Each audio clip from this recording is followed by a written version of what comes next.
Malam hari ini mari sama-sama kita buka Ibrani pasal yang keempat, ayat yang ke-16. Di sana firman Tuhan berkata, sebab itu marilah kita dengan penuh keberanian menghampiri tahta kasih karunia, supaya kita menerima rahmat dan menemukan kasih karunia untuk mendapat pertolongan kita pada waktunya. Nah saudara, di situ firman Tuhan berkata, marilah kita dengan penuh keberanian menghadap tahta kasih karunia. Nah, saudara, setelah kita menyaksikan dua renungan sebelum ini, yang hari Senin, yang hari Minggu, ya, kita bisa melihat bahwa ada dua alasan kenapa kita bisa datang dengan penuh keberanian. Ya. Sebelumnya saya ingin kasih tahu, kenapa kita perlu datang dengan keberanian. Karena sebenarnya saudara, ada banyak orang yang datang ke hadirat Tuhan itu sebenarnya tanpa keberanian, tanpa rasa keberanian dari dalam dirinya untuk datang ke hadirat Allah. Kenapa tidak berani? Jelas karena takut bahwa dirinya ditolak Allah, takut bahwa dia adalah orang berdosa dan Tuhan bisa jadi tidak menerima dia. Tuhan tidak menerima doanya. Kalau kita datang ke hadirat Tuhan dengan perasaan seperti ini, kalau kita berdoa dengan perasaan seperti ini, berarti apa yang kita lakukan? Firman Tuhan berkata tidak berdasarkan iman. Dan firman Tuhan berkata bahwa segala sesuatu yang kita lakukan tidak dengan iman itu adalah dosa. Nah, kalau kita percaya bahwa Tuhan mengasihi kita percaya bahwa Yesus mati buat saya dan saudara, bukan karena kita hebat sehingga kita boleh datang ke hadirat Allah, bukan karena kita kuat kita boleh datang ke hadirat Allah, tapi karena Tuhan sendiri melayakkan kita. Dia memberikan kita satu status bahwa kita dibenarkan di hadapannya. Kita adalah kebenaran Allah dalam Yesus Kristus, sehingga kita boleh datang dengan keberanian. Bahkan kita harus datang dengan keberanian. Dengan keberanian punya pengertian begini, kita datang dengan iman, seperti dalam pasal yang ke-6, pasal yang ke-11 ayat yang ke-6 dalam Ibrani, kitab Ibrani pasal 11 ayat yang ke-6, firman Tuhan berkata, barang siapa berpaling kepada Allah, dia harus percaya bahwa Allah ada dan Allah memberi upah buat orang yang sungguh-sungguh mencari dia. Nah saudara, datang dengan keberanian juga berbicara tentang kesungguh-sungguhan kita datang kepada Tuhan dengan keberanian, karena kita tahu di ayat yang ke-14, pasal yang ke-4, di sana firman Tuhan berkata, Yesus Kristus telah menjadi imam besar agung buat kita. Waktu kita datang ke hadirat Allah, kita tahu ada juru damai kita dengan Bapa di sorga. Ada Yesus Kristus di sana. Dia melayakkan kita. Dia memberikan kita status benar sehingga kita bisa berdiri di hadapan tahta kasih karunia dan berjumpa dengan Bapa. Yang kedua, saudara, ayat yang ke-15 dari pasal yang ke-4 di sana berkata bahwa imam besar yang kita punya itu bukan imam besar yang hanya tahu apa yang harus kita lakukan, tapi dia juga tahu apa yang kita rasakan. Dia tahu bagaimana kesedihan kita. Saudara, ada banyak orang yang pikir bahwa Tuhan itu tidak mengerti. Ya, kalau kita melihat figur Tuhan itu sebagai satu hakim yang sangat diktator, ya, kita melihat dia sebagai satu hakim yang suka menghukum, maka kita akan kehilangan satu sense dari Bapa, yaitu dia mengerti keadaan kita. Dan ada kabar baik, dia bukan hanya mengerti, tapi dia juga merasakan apa yang saudara rasakan. Dia tahu apa dengan persis bagaimana kita berjuang menghadapi keinginan-keinginan daging kita. Dia tahu bagaimana kita berjuang menghadapi segala macam hal yang ada di dunia ini yang menarik kita keluar dari anugerahnya. Walaupun banyak kali kita gagal, tapi Tuhan tahu bagaimana kita melakukannya. Tuhan tahu kesedihan-kesedihan kita. Sehingga waktu kita mau datang ke hadirat Tuhan dengan keberanian, kita tahu bahwa Tuhan pernah jadi manusia. Yesus datang ke muka bumi bukan sebagai superstar atau superhero. Ya, dia bukan Captain Marvel yang datang ke bumi dan melakukan segala sesuatu, bukan. Tapi dialah Yesus Kristus. Dia 100% Allah dan dia juga 100% manusia.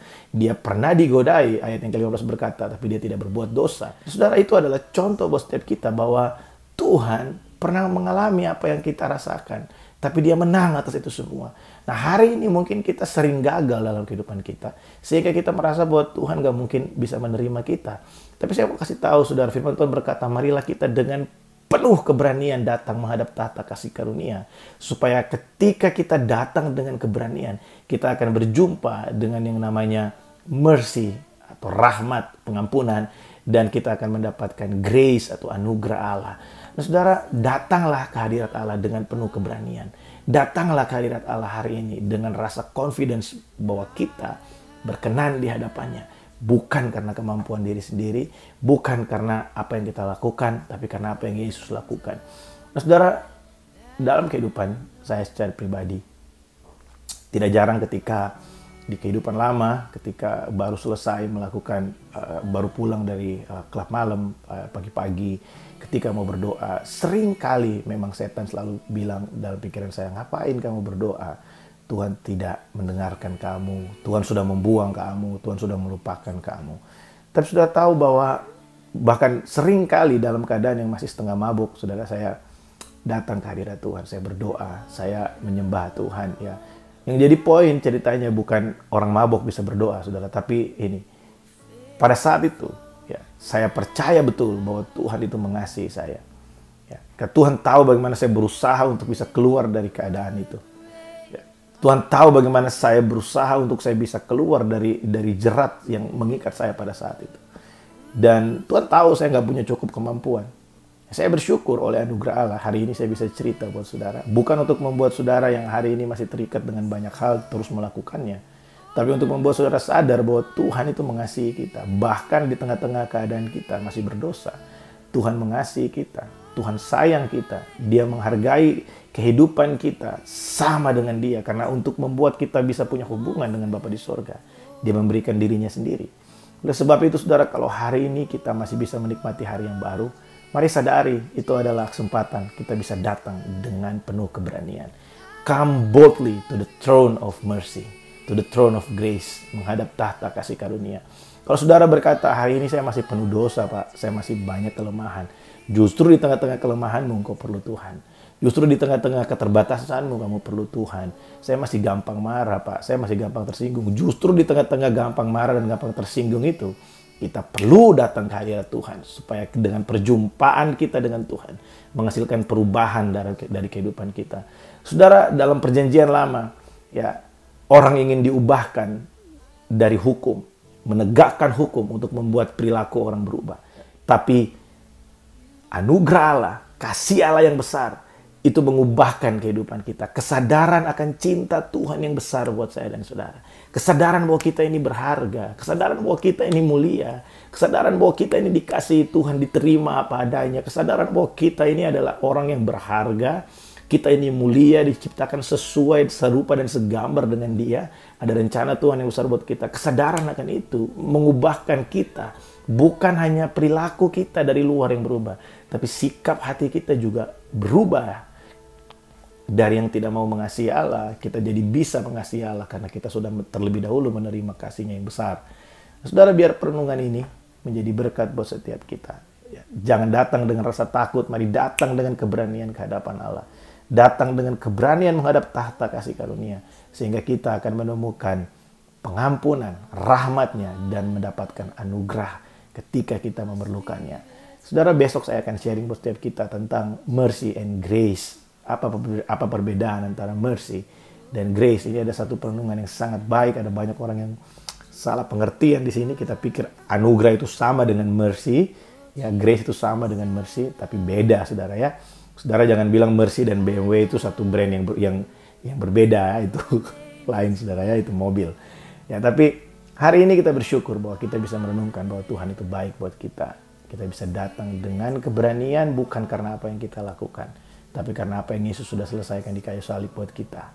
Itu adalah satu hal yang membuat kita hari ini bisa mengasihi Dia. Mari sama-sama kita berdoa. Saya bersyukur Tuhan buat perenungan malam hari ini. Terima kasih karena Engkau begitu baik. Engkau setia buat kami. Engkau memberkati kami dengan kemurahan-Mu. Engkau begitu concern dengan kebaikan kami. Malam hari ini Tuhan, aku berdoa memberkati setiap umat-Mu dimanapun berada yang mendengarkan, yang menyaksikan Tuhan video renungan ini.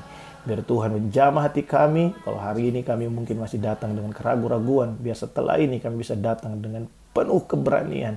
Karena kami tahu di dalam tahta kasih karunia ada Yesus Kristus yang berdiri sebagai pendamai kami dengan Bapa di sorga. Sehingga kami bisa datang kapan saja, di mana saja, dalam keadaan apapun. Tuhan, Engkau menerima kami.